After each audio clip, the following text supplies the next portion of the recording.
दोस्तों नमस्कार। मेरे प्यारे मित्रों, आप सभी का आज के इस खास कार्यक्रम में और आपकी जिंदगी में चमत्कारिक बदलाव लेकर आने वाले विशेष ज्योतिष कार्यक्रम में बहुत बहुत अभिनंदन करते हैं। भगवान भोलेनाथ आपकी हर इच्छा, हर मनोकामना आपकी पूरी करेंगे और भले वक्त में आपके साथ है। दोस्तों, मार्च का यह महीना बहुत ही ज़्यादा पवित्र है और आपकी राशि के जातकों के लिए बहुत ही ज़्यादा महत्वपूर्ण है। हम आपको बता दें कि मार्च के इस पवित्र महीने में आपको हमेशा अपने पास में रखनी है ये एक चीज, फिर देखना आप जो चाहते हैं आपको वह सब कुछ प्राप्त हो जाएगा। दुश्मन आपके सामने नाक रगड़कर आपके सामने घुटनों पर बैठ जाएंगे और आपकी हर इच्छा पूरी हो जाएगी। यह एक चीज आपके लिए मार्च महीने में वरदान साबित होगी। एक चीज की शक्ति और महिमा इतनी बड़ी है कि दोस्तों, आपके जीवन में धन संपत्ति को लेकर जो भी परेशानी थी वो खत्म हो जाएगी। किसी भी प्रकार की नकारात्मक शक्ति आपके आसपास नहीं रह सकती। दोस्तों, यह अत्यंत ही शक्तिशाली और छुपी हुई वस्तु, तो तैयार हो जाइए, पूरा वीडियो देखिए।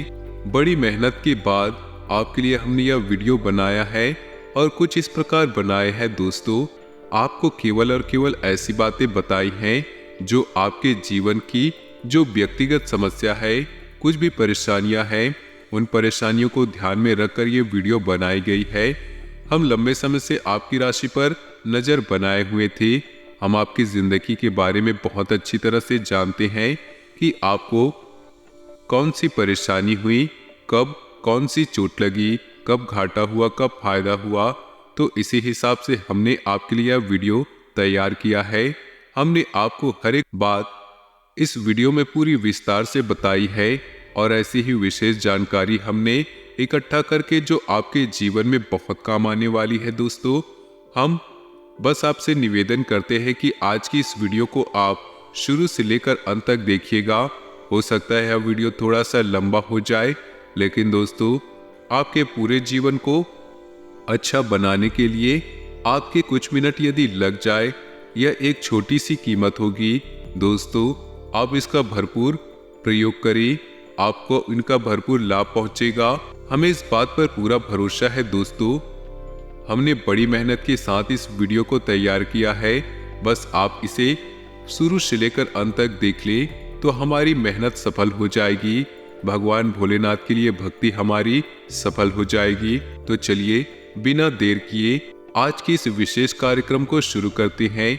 लेकिन उससे पहले आपसे निवेदन है, यदि आपने मन में भगवान भोलेनाथ की छवि बनाते हुए पूरे भक्ति भाव के साथ भोले बाबा को याद करते हुए कमेंट बॉक्स में हर हर महादेव अवश्य लिखें। भगवान भोलेनाथ की कृपा और उनका आशीर्वाद आपको प्राप्त होगा। भोलेनाथ की कृपा की आवश्यकता तो पूरे संसार को है, हर जीव जंतु को है। शक्ति के बिना तो शिव जी सबके समान हैं। दोस्तों, साथ ही साथ आपसे एक छोटा सा निवेदन है कि यदि आप हमारे इस चैनल पर पहले बार आए हैं तो हमारे चैनल को सब्सक्राइब करके बगल में जो बेल का आइकन है उसे अवश्य ही दबा दे।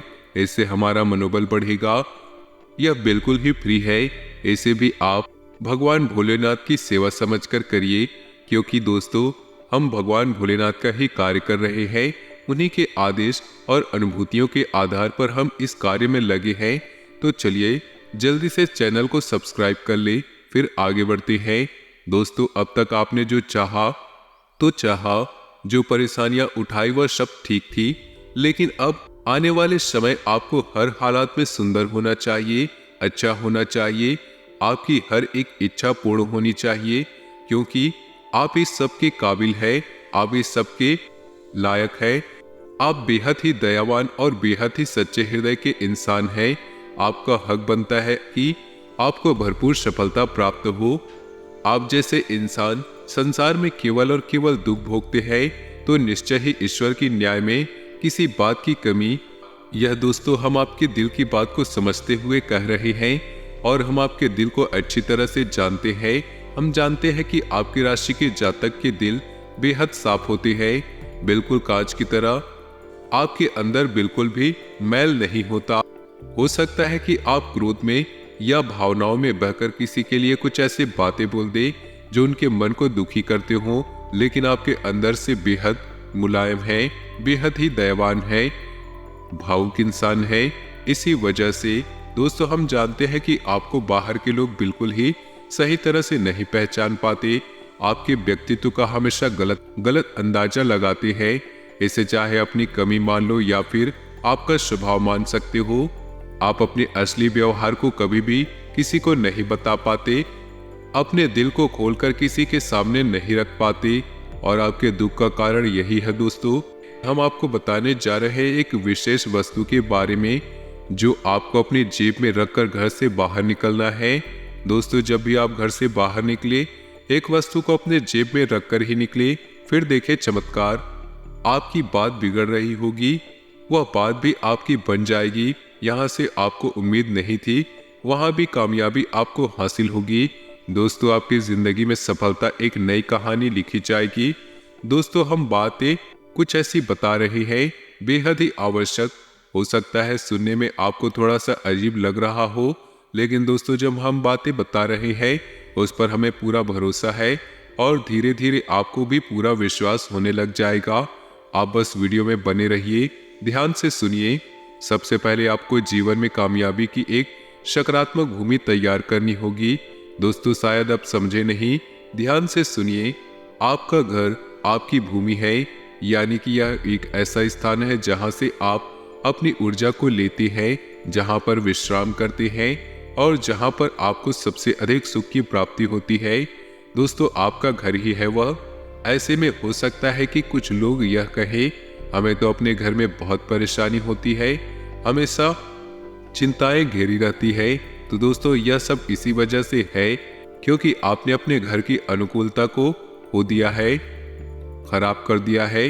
अब चाहे यह आपकी लापरवाही या आपकी अज्ञानता की वजह से है, लेकिन घर का अनुकूल वातावरण प्रतिकूल हो चुका है। आपकी राशि के इसी वजह से आपको अपने घर में अच्छा नहीं लगता।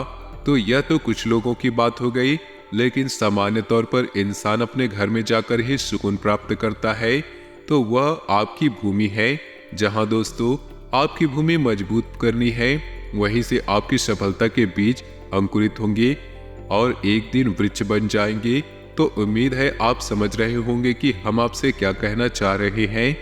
दोस्तों एक बात आप अपने दिमाग में रखिए कि जिस इंसान के घर में नकारात्मकता का वातावरण, लोगों में आपस में प्रेम नहीं होता, इंसान सुख चैन से जी नहीं पाता। वह इंसान जीवन में न तो कभी सम्मान प्राप्त करता है और न ही सफलता की प्राप्ति कर सकता है, यहाँ तक कि ईश्वर की भक्ति करने के योग्य भी नहीं होता। ऐसा इंसान पूर्ण रूप से असफल इंसान कहा जाता है। तो आपको सबसे पहले अपनी भूमि तैयार करनी है, अपने घर के माहौल को शुद्ध सकारात्मक ऊर्जा से भर देना है। तो दोस्तों आप अपने जीवन में इन सब चीजों को कैसे कर पाएंगे, बहुत ही ध्यान से सुनिएगा। एक एक करके हम आपको सारे स्टेप बताएंगे, बस इसको आपको अपने दिमाग में बैठा कर रखना है। जी हाँ दोस्तों, सर्वप्रथम जो काम है आपके मुख्य दरवाजे से करनी है। आपके मुख्य दरवाजे पर साफ सुथरा माहौल होना चाहिए।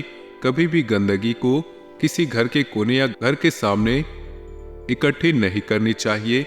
यह विशेष बात है, इसका आपको विशेष ध्यान रखना है। दूसरी बात यह है कि दोस्तों अपने घर के दरवाजे को देखें।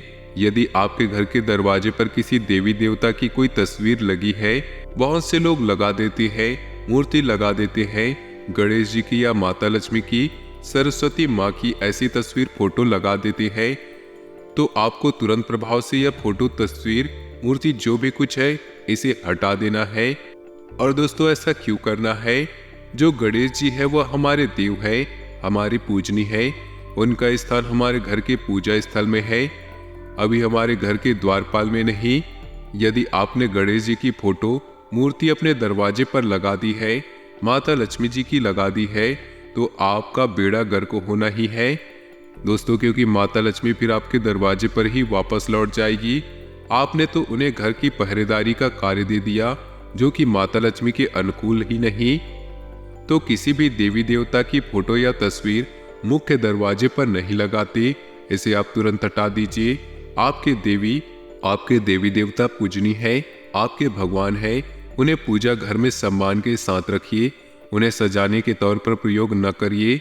मुख्य दरवाजे पर उन्हें हाफिज करने का मतलब है कि आप उन्हें अपना द्वारपाल नियुक्त किया है, जो कि बेहद ही अपमानजनक और निंदनीय कार्य है। हमारे शास्त्रों में पूर्ण रूप से यह है। और आपको पता ही होगा कि अगर गणेश जी द्वारपाल बनेंगे तो फिर क्या करेंगे। जब भगवान गणेश माता पार्वती के द्वारपाल बनी थी तो भगवान भोलेनाथ को भी रोक दिया था और लड़ाई हुई थी स्वयं भगवान भोलेनाथ से। फिर आप समझिए कि आपके द्वारपाल बन गए तो पता नहीं किस किस को रोक देंगे। तो यह बात समझने की कोशिश करें कि आप फोटो मूर्ति न लगाएं तो फिर क्या लगाएं दरवाजे पर। जी हाँ दोस्तों, सही प्रश्न है। जवाब यह है कि दोस्तों, जब अपने घर के मुख्य दरवाजे पर स्वास्तिक का चिन्ह बनाया, शुभ और लाभ लिखवाए।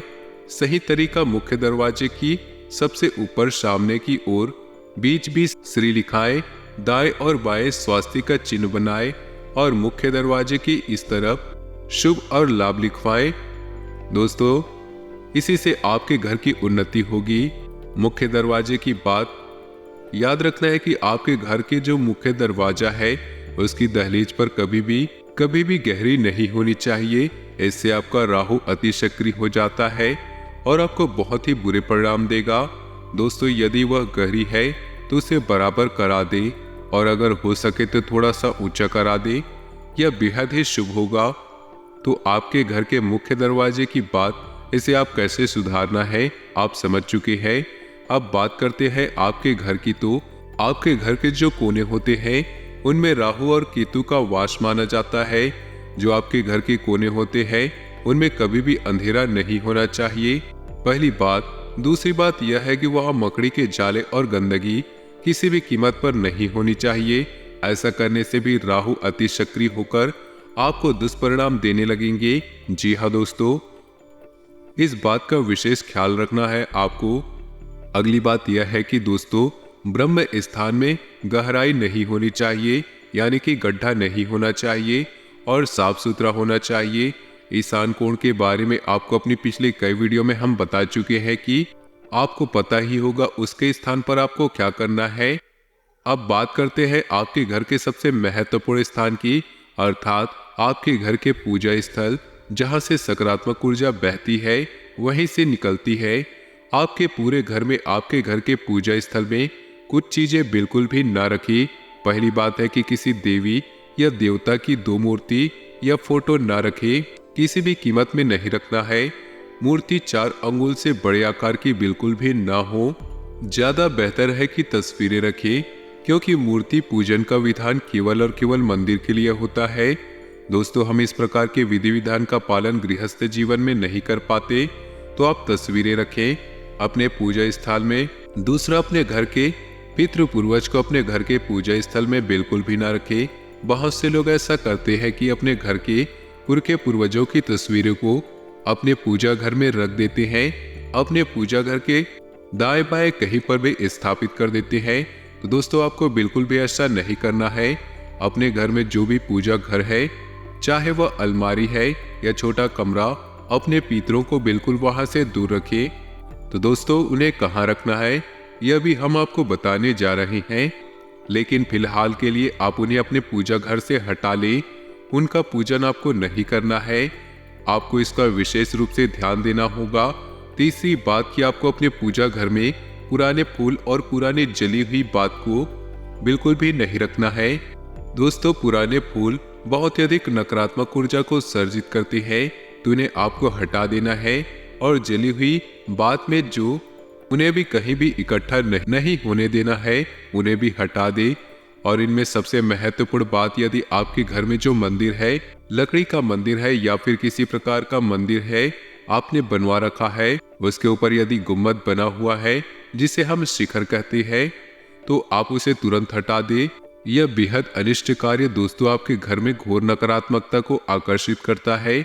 इस शिखर को आपको तुरंत हटा देना है। घर में जो मंदिर होता है उसमें शिखर नहीं बनाया जाता। दोस्तों, इस प्रकार की पूजा पाठ का विधि विधान हम अपने गृहस्थ जीवन में नहीं कर सकते, तो फिर होता यह है कि यदि हम ना माने और ऐसे कार्य करने लगे, यानी कि अपने घर में शिखर वाले मंदिर भगवान को रखे, पूजा पाठ करने लगे, तो इससे हमारे पूजा पाठ की हमें नकारात्मक परिणाम प्राप्त होने लगते हैं। इन कार्यों से आपको बचना है। अब यह तो हो गया आपके घर में पूजा का घर। दोस्तों, कुछ खास तस्वीरें होती है जो आपको अपने घर में अलग अलग स्थानों पर लगानी है, क्योंकि दोस्तों इन तस्वीरों में गजब की सकारात्मक ऊर्जा को आकर्षित करने की शक्ति होती है, जो आपके जीवन में बहुत ही शक्तिशाली प्रभाव को छोड़ेगी। तो आप इन्हें कहाँ लगाना है यह जानना बेहद आवश्यक है। लोग अक्सर तस्वीरें कहीं भी लगा देते हैं, किसी भी तस्वीर पर कहीं भी कैसे भी लगा देते हैं, जानते भी नहीं इसका क्या फायदा और क्या नुकसान है। लेकिन दोस्तों, हमारे शास्त्रों में इस विषय पर बहुत ही गहराई से अध्ययन किया गया है। तो ध्यान से सुनिएगा। आपको अपने घर में दौड़ते हुए घोड़ों की तस्वीर लगानी है। जी हाँ दोस्तों, सफेद रंग की होनी चाहिए। ऐसा लगना चाहिए कि वे दौड़कर आपकी तरफ आ रही है। दोस्तों, इधर उधर नहीं जा रही, आपकी तरफ आ रहे। और घोड़ों की संख्या है 3, 7, 5, इस प्रकार से होनी चाहिए। और आप बिल्कुल कहाँ लगाएंगे यह आपको ध्यान देना है। अपने घर के उत्तर दिशा वाली दीवार पर। दोस्तों, ऐसा क्यों? घोड़े जो होते हैं वह नए अवसर, नए मौके के सूचक होते हैं, और उत्तर दिशा धन की दिशा होती है। यानी कि आप इस तस्वीर को लगाएंगे तो आपको घर में धन के आने के मौके और अवसर निश्चित तौर पर बनेंगे। आपको इसका विशेष ख्याल रखना होगा। दूसरी तस्वीर राम दरबार की। दोस्तों, प्रभु श्री राम अपने पूरे परिवार के साथ, जिसमें हनुमान जी भी बैठे हों, ऐसी तस्वीर आपको लगानी है अपने पूजा घर में दक्षिण दीवार पर। यानी कि जब आप इस तस्वीर को देखेंगे तो आपका मुख दक्षिण दिशा की ओर होना चाहिए। और यह तस्वीर कहाँ लगेगी? आपके घर के पूजा घर में। ज्यादा ध्यान देना, इन बातों को बारीकी से समझना है, फिर देखिए बदलाव आता है कि नहीं। जिस घर में भगवान धन्वंतरी की फोटो लगी होती है, उस इंसान के घर से रोग दोस्तों कोसों दूर रहते हैं। धन संपत्ति भी घर में प्रवेश कर जाती है। दोस्तों, अब बात करते हैं उस एक चीज के बारे में जो आपको अपनी जेब में रखकर निकलना है। या दोस्तों, आपको क्या करना है? आप अपनी जेब में या कोई पर्स रखते हो, या फिर यूं कहे कि जेब में कुछ न कुछ रुमाल वगैरह भी रखते होंगे। बस उसी के साथ आपको इस चीज को भी रखना है। अब यह एक चीज है, कई छोटी छोटी चीजों से मिलकर बनेगी, तो इसे ध्यान से आपको सुनना होगा। और इस चीज को कैसे रखना है यह हम आपको बता रहे हैं, बस आपको ध्यान से समझे। और दोस्तों, इसे कहते हैं धन की पोटली। धन की पोटली इसलिए कहा जाता है क्योंकि जो इंसान इसे अपनी जेब में रखता है, उसकी जेब में हमेशा और हमेशा धन का वास होता है। जीवन से उसके धन कभी भी दूर नहीं जा सकता। तो अब आपको क्या करना है? आपको एक चौकोर कपड़ा लेना है। यह कपड़ा हरे रंग का होना चाहिए। पोटली 2 प्रकार से बनती है। एक तो आपको तिजोरी के लिए, जिसमें हम लाल रंग का कपड़ा प्रयोग करते हैं, और एक आपके जेब में रखने के लिए, जिसमें कि हम हरे रंग के कपड़े का उपयोग करते हैं। तो आपको एक चौकोर हरे रंग का कपड़ा लेना है। अब इस हरे रंग के कपड़े में आपको क्या करना है? ध्यान से सुनिएगा। थोड़ी सी चावल लेनी है। 11 चावल के दाने चाहिए, टूटे नहीं होने चाहिए। उनमें थोड़ी सी हल्दी लगी हो, साथ ही साथ एक चांदी का सिक्का और थोड़ी साबुत धनिया, एक लौंग का जोड़ा और एक इलायची का जोड़ा, और थोड़ा सा कपूर। दोस्तों, इन सभी सामग्रियों को आपको इसी कपड़े में लपेटना है और हरे रंग के धागे से उसे चारों तरफ से लपेटकर एक पोटली का रूप दे देना है। अब इसे आपको बनाना कब है? इसे आपको बनाना है शुक्रवार के दिन। दोस्तों, ध्यान से सुनना। शुक्रवार के दिन जब आप इसे बनाए तो सबसे पहले माता लक्ष्मी की पूजन कर, माता लक्ष्मी की पूजन विधि विधान से आपको करना है। रात्रि के समय यह कार्य करनी है। किसी भी शुक्रवार के दिन आपको सारा सामान इकट्ठा करके अपने घर लाना है, पोटली तैयार करनी है। फिर आपको शाम के समय यानी कि रात्रि को 9 बजे के आसपास माता लक्ष्मी की पूजा करनी है। यानी कि आसन बिछाना है माता का, वहां पर फोटो या तस्वीर लगानी है। जो भी कुछ आपके पास है वहां पर आपको स्थापना करनी है। लाल रंग के पुष्प अर्पित करने हैं माता को और गाय के घी का बना हुआ दीपक जलाना है। लाल रंग का प्रसाद और लाल रंग के आसन पूरे विधि विधान से माता के पूजन करना है। उसके बाद आपको 108 बार इस मंत्र का जप करना है जो हम आपको बताने जा रहे हैं। माता लक्ष्मी का बहुत ही शक्तिशाली मंत्र है। याद रखें, जो पोटली आपने बनाई है उसे माता लक्ष्मी के चरणों में अवश्य रखें। दोस्तों, सबसे पहले माता लक्ष्मी को वही समर्पित करें। उसके बाद आपको इस मंत्र का जाप करना है। इसे ध्यान से सुने और नोट कर ले। मंत्र कुछ इस प्रकार है। ओम श्रीम ह्रीम श्रीम कमले कमलाय प्रसीद प्रसीद श्रीम ह्रीम श्रीम ओम महालक्ष्मी नमः। इस मंत्र को आपको याद कर लेना है। दोस्तों, यह बड़ा ही काम का मंत्र है और जब आपकी पूजा पाठ समाप्त हो जाए उसके बाद आपको क्या करना है, इस पोटली को आपको माता लक्ष्मी के चरणों में ही रखकर छोड़ देनी है पूरी रात भर के लिए।